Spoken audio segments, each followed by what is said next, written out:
British India. তার আগে একজন উপাচার্যের বাবা স্যার আশুতোষ মুখোপাধ্যায় ব্রিটিশ ইন্ডিয়ায় দাঁড়িয়ে ইউনিভার্সিটির কনভোকেশন মিটিংয়ে বক্তৃতা করছেন, ব্রিটিশের chancellors may come and go, ministers may bloom and perish, but my university, fellow graduates, your university will go on forever. পরদিন ভারতবর্ষে দাঁড়িয়ে একজন বাঙালি কলকাতা বিশ্ববিদ্যালয়কে আমার বিশ্ববিদ্যালয়, কলকাতা বিশ্ববিদ্যালয়কে আমাদের বিশ্ববিদ্যালয়, স্নাতকেরা তোমাদের বিশ্ববিদ্যালয় বলবার সাহস দেখাচ্ছেন, তিনি বাঙালি। আর ঠিক তার কিছুদিন পর, মানে কুনালদার 33 সালের ঠিক পর 1937 সালের 17 ফেব্রুয়ারি সারা ভারতবর্ষের মধ্যে একমাত্র বিশ্ববিদ্যালয় কলকাতা বিশ্ববিদ্যালয়ে যার সমাবর্তন সভা অনুষ্ঠিত হচ্ছে, সেখানে সম্বোধন করছেন স্নাতকদের, তার নাম রবীন্দ্রনাথ ঠাকুর, তাকে বিশেষ আমন্ত্রণ করে নিয়ে এসেছেন ডক্টর শ্যামাপ্রসাদ মুখার্জি, কলকাতা বিশ্ববিদ্যালয়ের তৎকালীন উপাচার্য। কিন্তু বহু মানুষ ওই বাংলা ভাষা দেব ভাষা থেকে উৎপন্ন হবার কারণে তারা সেদিন সমাবর্তন অনুষ্ঠানকে বয়কট করেছিল, এটাই বাঙালির ইতিহাস। মোহাম্মদ আলী জিন্নাহ প্রথমে জীবনে কোনোদিন মুসলিম লীগের তিনি সদস্যতা গ্রহণ করেননি। জিন্নাহ চিঠি লিখছেন পণ্ডিত নেহরুকে, Nehru tell mister Mohandas what he is doing, he is mixing religion with politics which is not desirable. আমরা বাঙালি, আমরা যারা বাঙালি, যারা 15ই আগস্ট স্বাধীনতা দিবস পালন করি, আমরা বাঙালি, আমরা 23শে জানুয়ারি একটু রাজনীতি খেলা করি, আমরা যারা 25শে বৈশাখ আমরা একটু সংস্কৃতি খেলা করি, সেই বাঙালি, সেই বাংলা আজকে কোন ভাষায় কথা বলছে সেটাও কিন্তু চিন্তার বিষয় হতে পারে। আজকে আমরা বাঙালি বলে কাদের বোঝাতে চাইছি? একটা সাংবিধানিক প্রশাসনিক প্রক্রিয়াকে কেন্দ্র করে বাঙালির রশ্মিতা, বাঙালির আবেগ, বাঙালির আত্মমর্যাদা, বাঙালির আত্মপরিচয়ের প্রশ্ন উঠবে কেন? এই বাঙালি তো ছিল। আমরা তো ওপার বাংলার একটা বাঙালি দেখেছিলাম, ওখানে গান্ধীবাদ চলেনি, মার্ক্সবাদ চলেনি, একাত্ম মানববাদ চলেনি, একই বৃন্তে দুটি কুসুম চলেনি, হিন্দু না ওরা মুসলিম এই জিজ্ঞাসা গুঞ্জন চলেনি। মিলনের পদযাত্রা করতে করতে আমরা পরাজিত হয়েছিলাম, আমরা বিধ্বস্ত হয়ে গিয়েছিলাম কূটনৈতিক ব্রিটিশ সাম্রাজ্যবাদী চতুর শয়তানির কাছে, আত্মসমর্পণ করেছিলাম। যে নামে কোনো দেশ ছিল না, যে নামে কোনো তথাকথিত রাষ্ট্রের কল্পনা ছিল না, যে নামে কোনো জাতি ছিল না, একটা দেশ আমরা তৈরি করে দিলাম, তার নাম হলো পাকিস্তান। কিছু মানুষ বক্তৃতা করে বলে দিলেন, minority has a right to self determination, আত্মনিয়ন্ত্রণের অধিকার চাই, হিন্দু মুসলমান দুটো পৃথক জাতি একসঙ্গে থাকতে পারে না, তাই পাকিস্তানের দাবি মানতে হবে, তবেই ভারত স্বাধীন হবে। এই কলকাতার রাস্তায় মিছিল বেরোলো, হজকে লিয়ে পাকিস্তান, লড়কে লেঙ্গে হিন্দুস্তান। আজকে বাঙালি আক্রান্ত, বাংলা আক্রান্ত, রবীন্দ্রনাথ আক্রান্ত, নজরুল আক্রান্ত, সত্যজিৎ রায় আক্রান্ত, সুনীল গাঙ্গুলি আক্রান্ত। যারা কবি আছেন, যারা সাহিত্যিক আছেন, যারা চিকিৎসক আছেন, যারা কল্পবিজ্ঞানের কথা বলেন, যারা এপার বাংলা ওপার বাংলাকে মিলিয়ে মিশিয়ে একাকার করে দেবার কথা বলেন, তারা ভুলে যাবেন না রবীন্দ্রনাথের প্রতিমা এই মুহূর্তে বাংলাদেশে ভেঙে গুঁড়িয়ে দেওয়া হয়েছে। কলকাতার রাস্তায় কেউ প্রতিবাদ করতে পারেনি।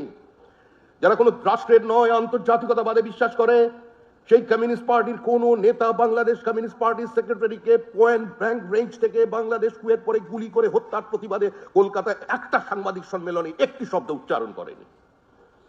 সুনীল গঙ্গোপাধ্যায়, তার বাড়ি দখল, সত্যজিৎ রায়ের বাড়ি ভেঙে গুঁড়িয়ে দেওয়া হয়েছে, কিন্তু তার প্রতিফলন আজকে দেখা যাচ্ছে কোথায়? প্রতিধ্বনি শোনা যাচ্ছে পশ্চিমবঙ্গে। ওখানে সত্যজিৎ রায়ের বাড়ি ভেঙে দেওয়া হলো, ওখানে রবীন্দ্রনাথের প্রতিমা ভেঙে দেওয়া হলো।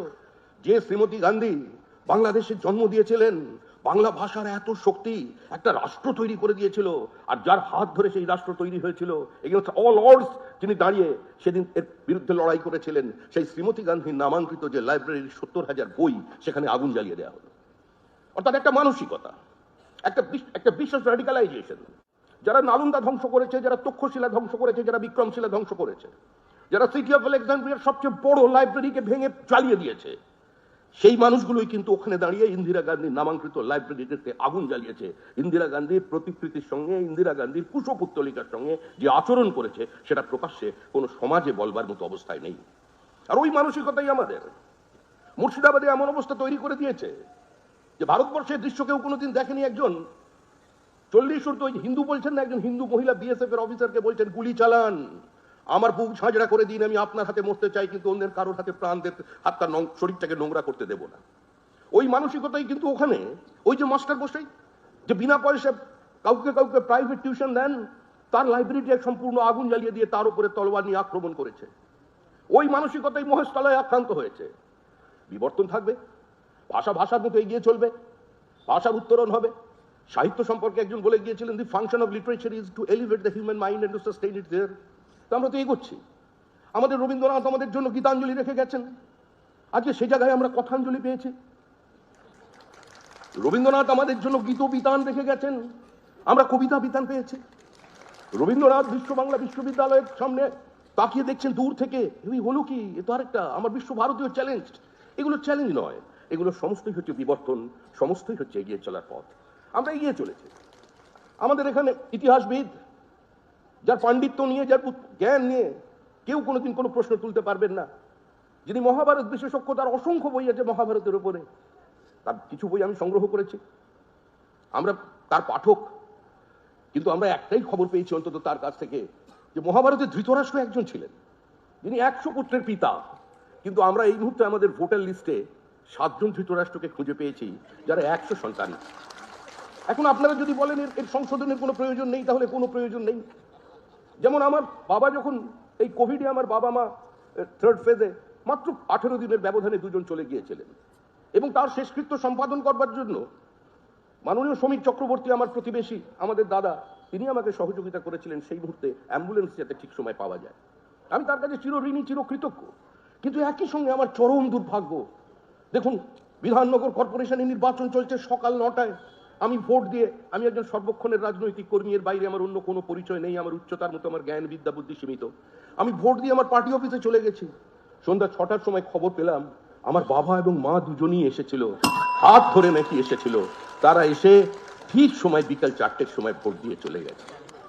দেখুন, অনেকের মন বড় হতে পারে, অনেকের মন বড় হতে পারে। একজন বলছেন যে ওরা মারা গেছে তো কি হয়েছে, ওরাও তো কারোর বাবা ছিল, কারোর মা ছিল, কারোর প্রেমিক ছিল, ওদের নামটাকে একটু মানবিক মুখ রেখে দেওয়া যায় না? একজন অন্য প্রদেশের বাসিন্দা, সে অন্য ভাষায় কথা বলতে পারেন, সে কথা বলতে গিয়ে কিছু অন্য শব্দ বলে ফেলতে পারেন। কুণালদা, আমাকে 1 মিনিট বেশি সময় দেবেন। কিন্তু বারবার বঙ্কিমচন্দ্রের কথা হচ্ছে, বঙ্কিমচন্দ্র চট্টোপাধ্যায় 1937 সালে বঙ্কিমচন্দ্র চট্টোপাধ্যায়ের বন্দে মাতরমকে কারা খণ্ডিত করেছিল। রবীন্দ্রনাথের কথা বলছেন, রবীন্দ্রনাথ জালিয়ানওয়ালাবাগের হত্যাকাণ্ডের ভয়াবহতা জেনেছিলেন 3 দিন পর। দীনবন্ধু অ্যান্ড্রুজের মাধ্যমে গান্ধীজির কাছে তিনি বার্তা পাঠিয়েছিলেন যে আপনি দিল্লির বাইরে আছেন, একটু অপেক্ষা করুন, আপনি পৌঁছন দিল্লিতে, থাকুন, আমি যাব আপনাদের কাছে, একসঙ্গে আমরা পাঞ্জাবে ঢুকবো। সেদিন কিন্তু তার পাশে কেউ দাঁড়ায়নি। রবীন্দ্রনাথ যেদিন বাঙালিদের সঙ্গে নিয়ে কলকাতার মাটিতে দাঁড়িয়ে জালিয়ানওয়ালাবাগ হত্যাকাণ্ডের বিরোধিতা করতে চেয়েছিলেন, রবীন্দ্রনাথ কাউকে পাশে পাননি, তাই নাইট উপাধি ত্যাগ করাটাকে তিনি তার উপাধিটাকে হাতিয়ার হিসেবে বেছে নিয়েছিলেন। অধিকার দাবি করার আগে কর্তব্য পালনের যোগ্যতা অর্জন করাই সভ্যতার প্রাথমিক শর্ত, এ বলছেন রবীন্দ্রনাথ ঠাকুর। জাতীয় আন্দোলনকে খিলাফত আন্দোলনের সঙ্গে একসঙ্গে মিশিয়ে দেওয়ার বিরোধিতা একমাত্র নেতা যিনি করেছিলেন পশ্চিমবঙ্গে সেদিন, তার নাম কাজী নজরুল ইসলাম, ইতিহাস থেকে প্রাপ্ত হয়ে গেছেন। ইতিহাস বিকৃতির কথা বলছেন না রাজা পৃথু, পরে আবার সময় কোথায় এরা? না, আমার তো সময়ের প্রয়োজন নেই, কারণ প্রত্যেকেই যদি একটাই কথা বলে শেষ করব। দেখুন, পেছনে হেডমাস্টার মশাই আমাকে বারণ করে দিয়েছেন। তবে বিষয়টা হচ্ছে, এই নামগুলো আপলোড করছে সিস্টেমে কারা? ডিএম, বিডিও, এসডিও, এরা কাদের লোক? পরিকল্পিতভাবে ভুল মানান তুলে দেওয়া হচ্ছে সিস্টেমে, যাতে সমাজের কিছু প্রতিষ্ঠিত লব্ধ প্রতিষ্ঠিত মানুষকে হয়রানির শিকার হতে হয়। কিন্তু এভাবে সত্য থেকে দূরে সরা যায় না। সত্যই, সত্যের সঙ্গে সত্যের কোনো বিরোধ নেই। ধন্যবাদ।